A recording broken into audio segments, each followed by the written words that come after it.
As we move into looking at continuous probability distributions and the impact of the central limit theorem, one thing I want to pause and talk about briefly is sampling error. So we're moving away from the world of descriptive statistics into the world of inferential statistics solidly. So now the big change is we're going away from knowing everything about the population to now we're going to conduct samples for reasons that we've mentioned previously.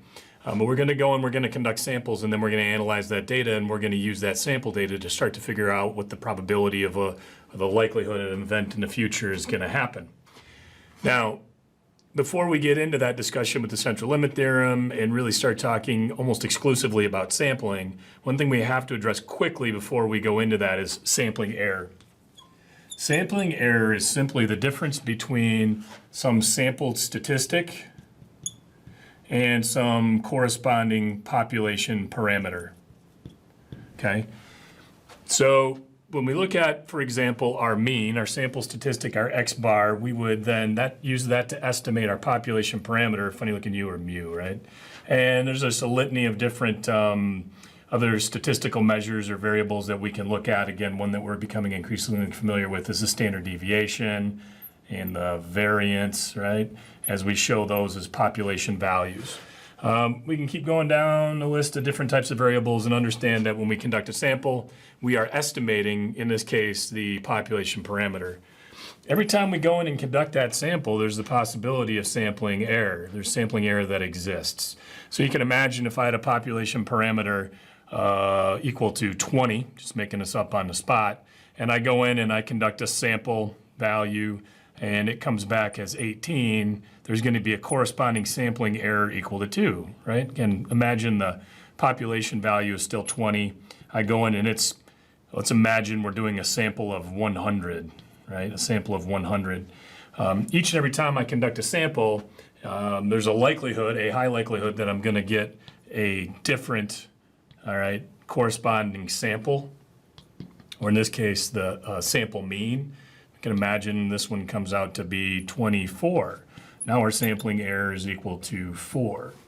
So every time we conduct a sample, there is the possibility of having this sampling error. All right. Now, one thing to point out before we leave, don't overthink this, right? The sampling error is truly just the difference between kind of the truth and our estimation of the truth. In this case, literally, if we look at the difference between a known population value and a sampled value, that difference is the sampling error, okay?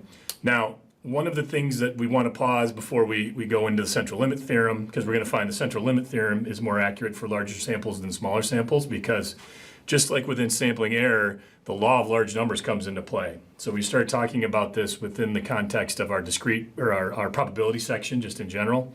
And what we found is that the empirical probability approaches the true probability as the sample size goes up. An extension of this would be to say one of the ways that we can reduce down kind of the expected sample size, way we want to, or I'm sorry, if we want to change that up to our expected sampling error now, right? If we want to lower that expected sampling error, we're going to want to raise our sample size. Our expected sampling error now is also going to go up as our sample size goes down. So you'll see this relationship that exists. Can't see this down here, so I'm going to rewrite it over this way. All right. So our expected sampling error, all right, goes down as our sample size goes up. Our expected sampling error goes up as our sample size goes down. This is a direct application of the law of large numbers, all right? So we'll see that also play out when we look at the central limit theorem, but I did need to pause for a moment and just kind of talk in broad terms about sampling error and the impact of the law of large numbers and kind of this relationship that exists down here.